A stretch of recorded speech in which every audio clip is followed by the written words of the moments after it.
Okey-dokey. Okay, you can wait about 20 seconds and then we'll go live. Okay.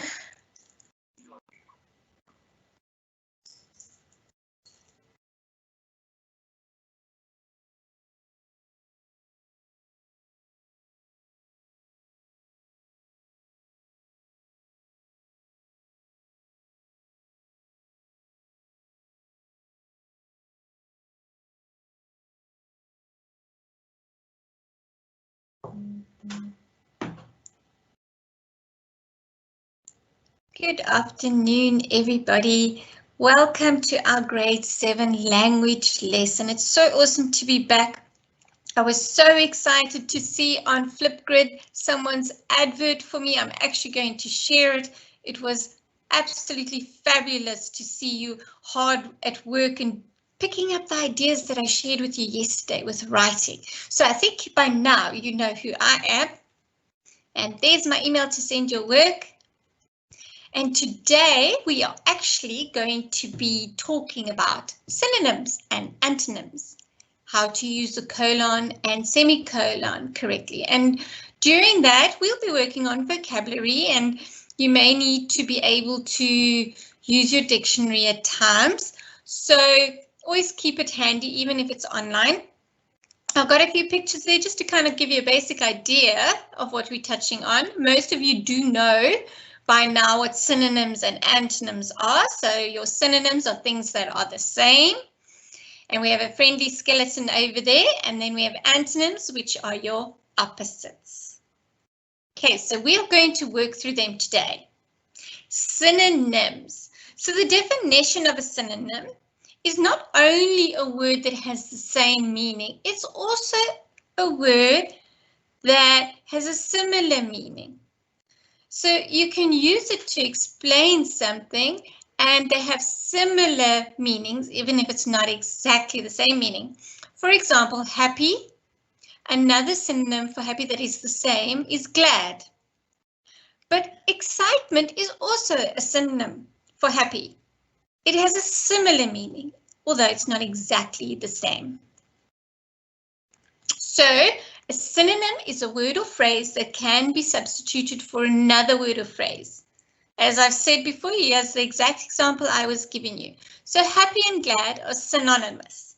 She's an excellent student. She's a strong student. They are not exactly the same meaning, but in context, they are synonyms because they are referring to the same description. And there we have an awesome list of synonyms.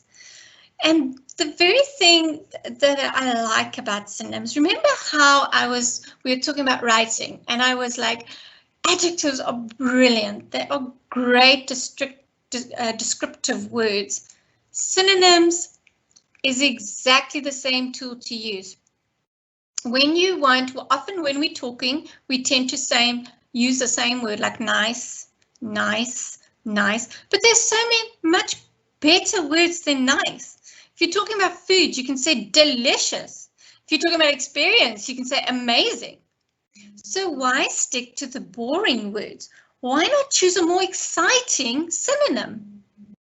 So for the word attractive, you could use appealing. Or if you want to use a word in your writing or sentence and you don't want to repeat it, but you want to refer to a similar meaning, just use a different word.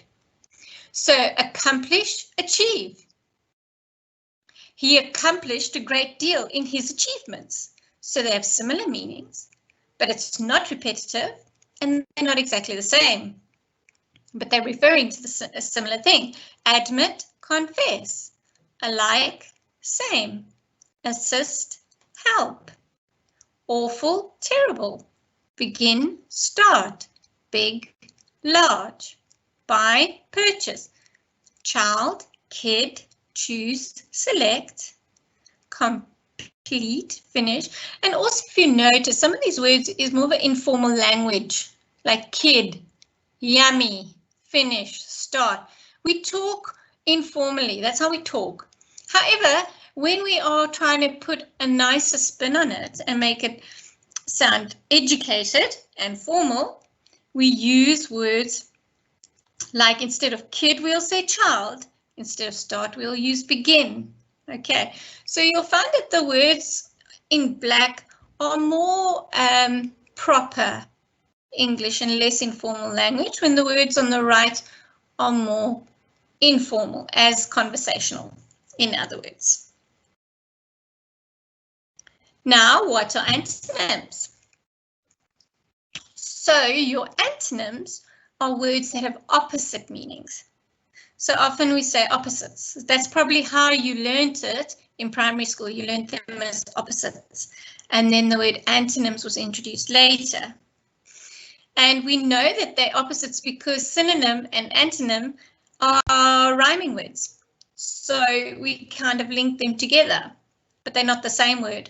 So it helps us remember that they're opposite. Okay, so what is an antonym basically? So an antonym is a word opposite in meaning to another word. Short, tall, in, out. So the example that they gave you here with short and tall, the person on the left is short, the person on the right is tall.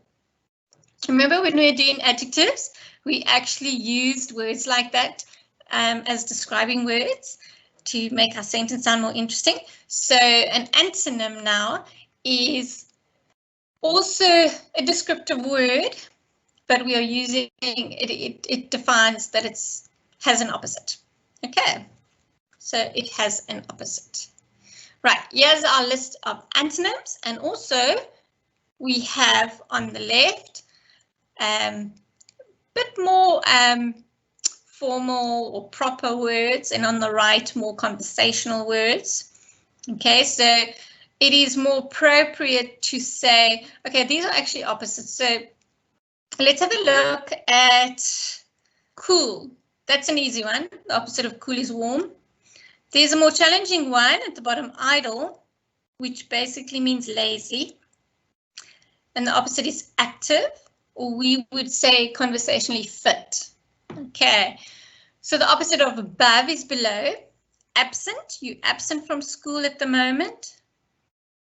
You will be present, or you were present in the first term, so absent and present. Achieve and fail. Add and subtract. Afraid, confident. After, before. Beautiful, ugly. Blunt, sharp. Brave, cowardly. Cautious, careless. Cheap, expensive. So we have a nice list of words there and nice examples that you can use to make it helps with writing. It's language doesn't just stay in language. To be able to use the language that you learn in a language lesson and apply it to your writing or your reading, etc., it's a good thing. That's what we want to do. That's our goal. Okay, so over here we have a synonym exercise. And on the one side, we have the words we want you to find a synonym for. And on the right side, we have suggestions. Okay.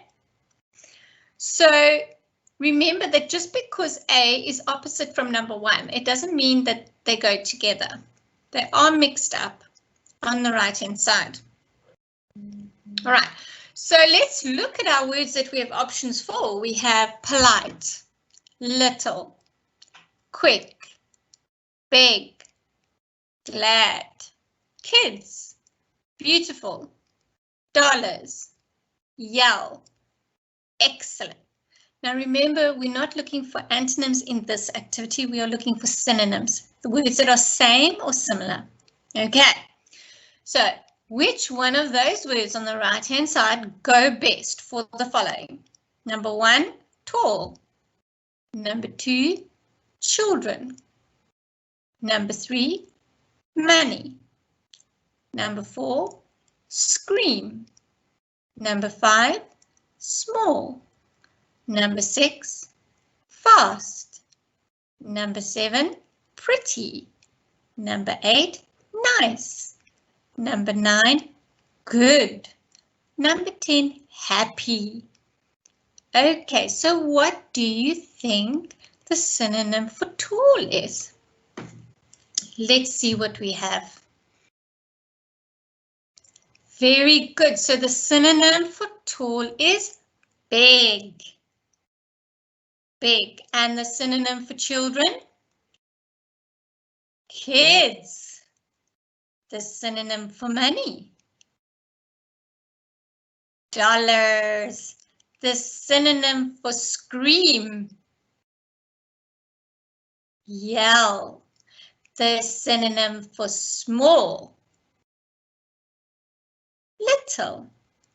The synonym for fast? Quick. The synonym for pretty? Beautiful. The synonym for nice? Polite. The synonym for good? Excellent. The synonym for happy? Glad. Well done, guys. See, that wasn't so bad. That was easy lemon squeezy. And now what we have over here is a little bit of a challenge. Now, I haven't got the explanations there because I'm going to tell you what to do. Okay, now in each row, we have row 1, 2, 3, 4, 5, and 6. Okay, so in each row, there are 2 words that are similar or the same. Okay, so you actually have to look at them and decide which 2 go together that are similar and the same. So we have wealth, love, sadness, green, and riches. There are 2 words in there that are synonyms. Let's look at number 2. Big, zero, nothing, small, money. There are also 2 words in that row that are similar or the same. Let's look at number 3. Tree, little, soft, hard, tender. Which 2 words in there are synonyms? Number 4. Thief, hate, robber, fire, key. Which 2 words are synonyms in number 4? Let's look at question 5. Easy, simple, hard, great, help. Which 2 words are similar in that row? Let's look at number 6. Night, morning, daybreak, scare, sunset. There are also 2 words that are synonyms there. And now let's see if you've got the same answers as me. Let's look at number 1. I am going to circle them. So the first one I found was wealth and riches. Wealth means money and so does riches. Okay, so number 2, big, zero, nothing, small, money. Very good, 0 and nothing. They have the same meaning. Soft and tender. So if something is soft, it can also be tender. But tender we use more to explain if we've got a bruised arm or if we've cooked a meal like chicken and we say the meat is tender. Soft can be referred to blankets and fluffy chickens and fluffy rabbits. Okay, so let's look at number 4. We've got thief, hate, robber, fire, key. So what is a synonym of thief? Yes, it is a robber. And a synonym for easy? Not an antonym now, a synonym. Simple. So if something is simple, it is easy. Right, let's look at the last row. Morning and daybreak. So daybreak is when the night breaks into day, and that is also your morning. So well done, everybody. You did quite well with this half. So now we are going to complete it, and I did number 7 for you because now you kind of know what to do. So number 7, we had a choice of smell, dislike, hate, little, and wish. Now hate and dislike are not the exact same meanings, but they're similar meanings. So therefore they are synonyms. Let's look at number 8. Water, learn, youth, careful, and childhood. Number 9, music, flowers, happy, melody, yell. Number 10, sun, teach, push, instruct and clean. Number 11, power, sweet, catch, force and stop. Number 12, last but not least, playful, hope, family, favorite, faith. So now let's see what we got. Number 8, water, learn, youth, careful and childhood. So youth is similar to childhood. Well done. Music, flowers, happy, melody, yell. Melody, what is similar to melody? Music, very good. Number 10, sun, teach, push, instruct and clean. Teach goes with, oops, I went a bit too fast there, instruct. All right, so I think you got an idea what number 11 is. So we've got power, sweet, catch, force and stop. So force goes with power, very good. And the last one, playful, hope, family, favorite and faith. So we have hope, which is similar to faith. Well done. So I think you've got a good grasp now on what synonyms are. Right, so now we're going to do antonyms. Okay, so we write the antonym for each underlined word in the sentence. So we're going to write an opposite for the word in the sentence. So number 1, Eric wrote false for every question on the test. So you need to find or think of an antonym, an opposite word for false. Let's look at number 2. Laura always disobeyed her mother. So now you are looking for the opposite word of disobeyed. Number 3, Kevin was very careless with his toys. So you are looking for an antonym of careless. Number 4, Kelly was acting childish in school. So you are looking for an antonym or an opposite of childish. So they are words, remember, that don't mean the same thing. Okay. Joseph's room was filthy, so the opposite of filthy. Number 6, Sarah bought some very expensive shoes, so you're looking for the opposite of expensive.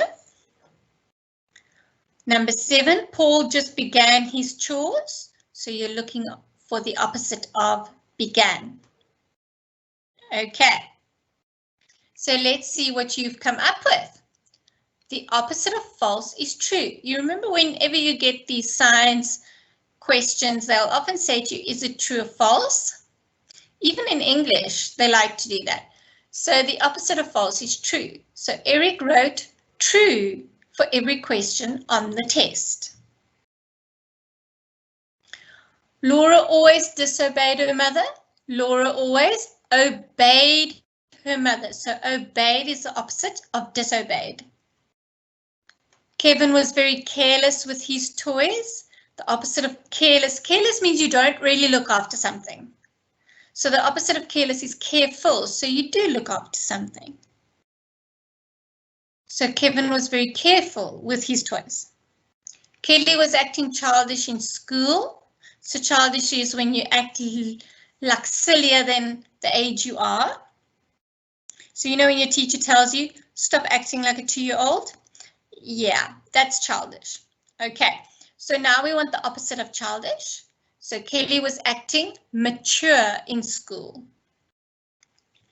Joseph's room was filthy. So the opposite of filthy is clean. So Joseph's room was clean.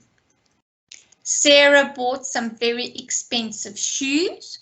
Sarah bought some very cheap shoes because expensive is when something costs a lot of money.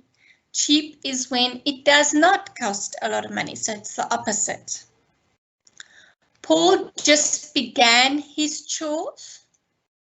finished. So the opposite of began is finished. So Paul just finished his chores.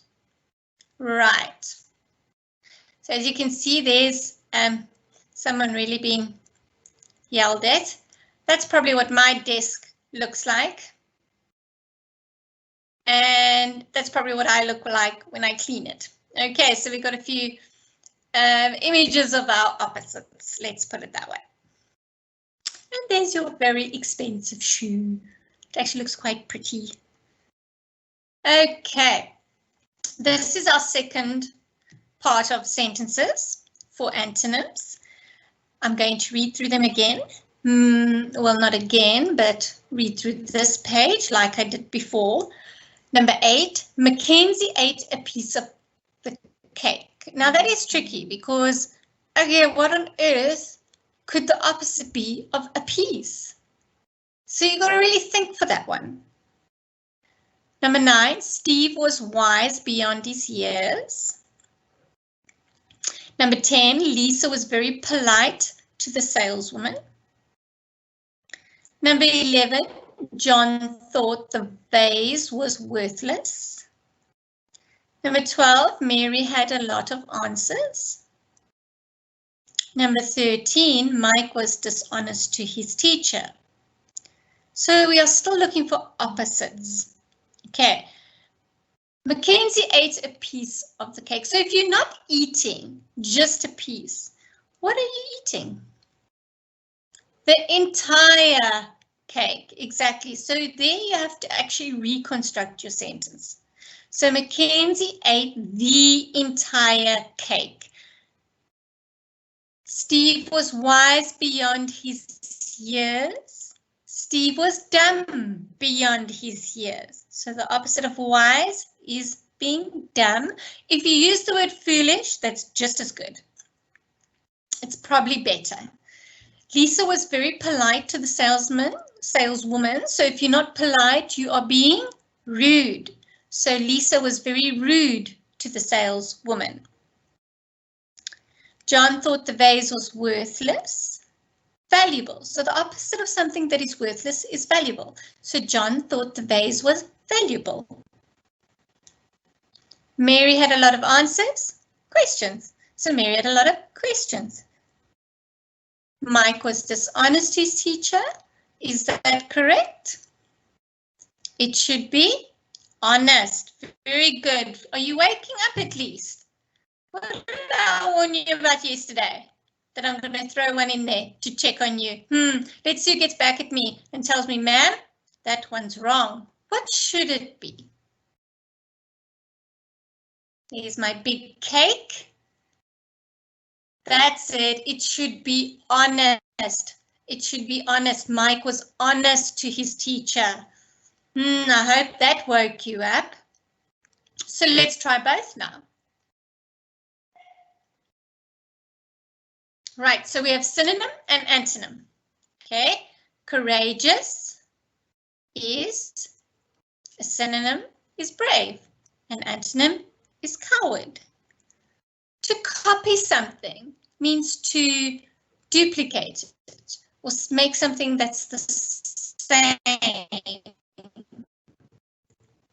So what's of copy? Now this is a nice challenge because these words are not as easy as they look, especially if you're trying to find a synonym and an antonym. So let's read through the rest of them before I give you the answers or go through the answers. So number 3 is funny. So you want a word that sounds the same or similar, and you want an opposite. Homely, you want a word that sounds the same or that not sounds the same, but means the same and similar meaning, and an opposite.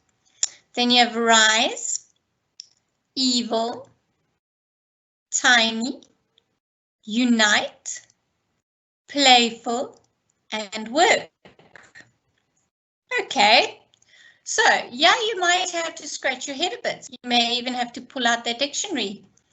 Or you may have to become really good friends with Google's online dictionary. Let's have a look at what I found. You could even find something better. That's the good thing about synonyms and antonyms. There is more than one choice. So for opposite of copy, I wrote an example. So a copy of something is an exact duplicate or replica, whereas an opposite would be just an example of it. It's not exactly the same. Funny would be something that is amusing and comical. And the opposite of that would be boring. Homely, that would be something that is cozy. If something is not homely, the opposite would be fancy. Generally, fancy things aren't very cozy and comfortable, are they? So the opposite of cozy could be fancy. And I'm sure that grade 7s, you can definitely find some variety of different words for me in regards to the few we've done. Rise, grow, or lift. So the opposite of that would be something that dips or droops, or even something that drops. Evil is something that is bad, and the opposite is good. That's a fairly easy one. Tiny is small, and the opposite is big. Unite is to join, and the opposite is to divide. Playful is jokingly or to be, you know, like funny, make jokes. And then the opposite would be seriousness, to be very serious, someone who does not like to be playful and jokey. Work is a function or something you do. The opposite would be idle or even lazy. Okay, I'm sure there are many others. It depends how you're using the word. That's just a few ideas. So now we are introducing the next topic. We've worked through antonyms, we've worked through synonyms. Who remembers what I was going to introduce? Let's have a look. Who are they? Who are those? What do they do? What do they function? What does that got to do with English? Anybody know? Yep, let's go back. That is, they're both colons, but one slightly different. So you have your colon, which is 2 dots, and you have your semicolon, which is a dot and a comma. So a semicolon period is when both of them are confusing because they both are used to pause. But when do you use them? That's what we have to find out. So if I say, I am tired, I want to sleep. So for that one, you use a semicolon because you're not going to list anything. You're just adding on information to what you just said. I am tired, semicolon, I want to sleep. Okay. It is basically, they say a semicolon can also be a super comma. So it's just a very fancy comma. Okay, so I want to go to Waco, Texas. So I put my semicolon. Then I list some places and I use my semicolon to list them. However, to introduce the list. Okay, so I've got a better example here for you that we're going on to. I just thought I'd give you a little joke to laugh. Why are you crying? Nobody understands me. And that is so true. It's very confusing to know when to use a comma and a semicolon. So let's focus on these two, colon or semicolon. They do actually each have their own roles. A colon introduces a list. Okay, so if you're going to start listing a few things, you have your colon. It's also punctuation that we use when we're going to explain something. Okay, and I have an example there for you. So the expedition is 3 goals, and then I use my colon because now I'm going to list the 3 goals. That's your first example. Your second example is going to be basically what you call a point list. So the pirates had 3 rules. Then I use my colon because underneath I'm going to list points. Okay. The teacher gave an example. He drew charts on the board. So there we are using colon because it is what the teacher is doing. Right, now semicolon. When do we use semicolon? So basically it divides your items in a list similar to a comma. And it can also divide items within items. So if you want to divide fruit and vegetables, but you also want to list fruit and vegetables, so you can say fruits, bananas and oranges, vegetables, carrots, and what else? What are the vegetables? Broccoli. Okay, so when you listing the fruits, you might just use a comma, but when you separating and the from the vegetables and the examples, you would use a semicolon. Okay, it can also be used without a conjunction, so you can use it without needing a conjunction. So let's look at the example. I went to Albany, comma, New York. So I'm listing 2 things there, but I'm listing more that are not linked. So Albany and New York are linked, so they are only separated by a comma. But then I want to go to a different area, like Pawtucket in RI, wherever that may be. So those 2 are linked. So the 2 links and lists I need to separate again. And the way to separate them again is to use a semicolon. Okay, I know it seems confusing, but we will have to just keep practicing it. Okay, so let's look at this one. I have a dental appointment on Wednesday at 2 p.m. So I am listing, I'm pointing to a specific hour. All right. And then they are going in that way list the minutes or indicate the minutes. So you always use your colon there.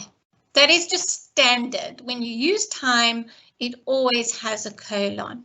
When you write it in with a PM or an AM. Okay, so it's your digital time. So you have to use a colon for digital time. Bob ate the pizza, Jane ate the burgers. So now you are pointing to 2 different incidents that are happening. You are having a pause, but you're not continuing the sentence. So normally you would have a conjunction there. So instead of using a conjunction, we use a semicolon. I went to the cottage, my sister went. So you both went somewhere, but it's separate places. So once again, you use your semicolon, and you can also eliminate your conjunction. The restaurant served the type of food we all like, pasta. So you're introducing something that you all like. So you use a colon. It also eliminates starting a whole new sentence. For example, the restaurant served the type of food we all like, which is pasta. So it eliminates that. So you can just say colon pasta. The speech was stellar. Now I'm going to list why the speech was stellar. Okay, so before a list, I'm going to put my colon, and then I can give my list. Creative, informative, and well presented. I went to the library. It was closed. Once again, taking the place of a conjunction or eliminating the use of a conjunction. I am sick. I need some Tylenol. So now I'm giving an explanation of what I need when I'm sick instead of using and or anything. But basically, like a colon, remember, is not listing things. I need some Tylenol is not listing anything. It is information that is related to what I'm saying, but it's not additional information that it's not describing what I'm saying. Okay, so let's have a look at this one. This one is a very tricky one. This one is a formal way of starting a letter. It's for business. We use it for business. And as you notice, with each of the words, they are in capital letters. Okay. So once again, it's an introduction. So to whom it may concern. So you are indicating you're the audience and indicating to who you are directing your question to. Okay. So for that, you use a colon. All right, so if we go over it, I just want to go back to go over with it a bit more clearly. Okay, so semicolon is more like a pause. Okay, it's like a pause. And it tends to take the place of a conjunction. But a colon introduces things or expands on something and explains it. Okay, so the only way to get to use it properly is to practice. Yesterday's lesson, I just wanted to show, these are some links you can go to where you can practice your conjunctions, not conjunctions, apologies, your colon and your semicolon. Okay, because I know that it's a very tricky area to understand, and it is kind of difficult in this sense for me to show you how to do it. All right, so what we're going to do is, because we spent most of the lesson going through the synonyms and antonyms, I do think that it is important for you grade 7s to actually practice some sentences of the use of colons and semicolons. It seems easy when you read the explanation. Oh, I know how to use that, or I know what that means. But when you actually get given a sentence and you have to use it, it becomes a lot more tricky. Okay, so it is an area that you need to be aware that it has its uses. You cannot use a semicolon the way you use a comma, and that is what often we tend to do. All right. So I am going to see if we can't upload over the weekend or next week some worksheets for you guys to practice a bit. Okay. And if we need to go back to this, we will. All right. So now I would like you to just have a look. I'm going to go to the end of my slide over here. And you can contact us at any of these handles, Twitter handles, and we have Instagram handles, and you can contact us for information at #LockdownSchool and follow us on social media and show us what you're learning, show us what you're doing, and share it with us. Okay, because we can only improve if we have some feedback. All right. So if anybody was able to complete some of these activities before I had given the answers, please, you're more than welcome to send it along to us. We would love to see. But I want to just say thank you for joining us today if you were able, and we really hope that you have an absolutely awesome weekend, and I look forward to seeing you next week. So bye guys, and have a great weekend.